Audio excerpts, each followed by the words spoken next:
Bonsoir, bienvenue sur Monde Financier. Après une ouverture en territoire positif, les marchés ont petit à petit réduit leurs gains pour finalement terminer en territoire négatif, pénalisé notamment par les chiffres de l'inflation dans la zone euro qui sont tombés à seulement 0,5% donc au mois de mars. Or, cet indicateur, vous le savez, est particulièrement surveillé par les marchés et ce, plus que d'habitude puisqu'une inflation trop faible, comme c'est le cas donc au mois de mars, pourrait inciter la BCE qui se réunit cette semaine justement à prendre le taureau par les cornes en assouplissant un petit peu plus sa politique monétaire pour tenter de donner un nouveau coup de fouet à l'économie. À noter également l'ISM américain de Chicago qui s'est inscrit en nette baisse, une chute de 4 points, ce qui a un petit peu plomber la tendance. Au final, le CAC lui a joué la carte de la prudence. L'indice perd 0,45% et repasse sous le seuil des 4400 points à 4391 précisément.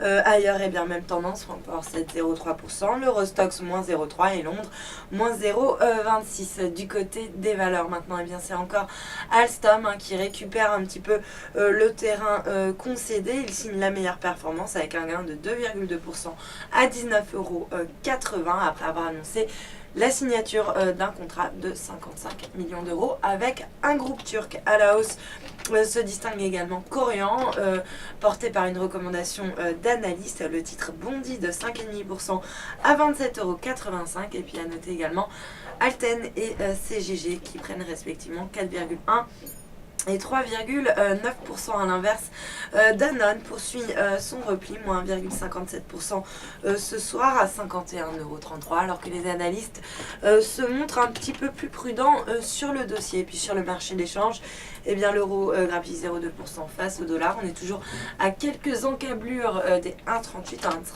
1,3780.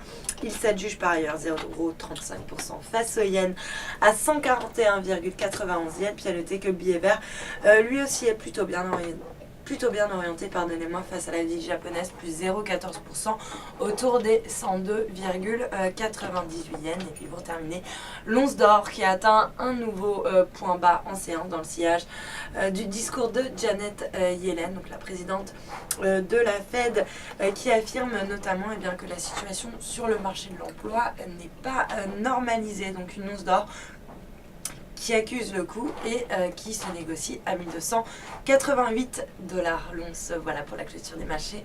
Passez une excellente soirée, à demain.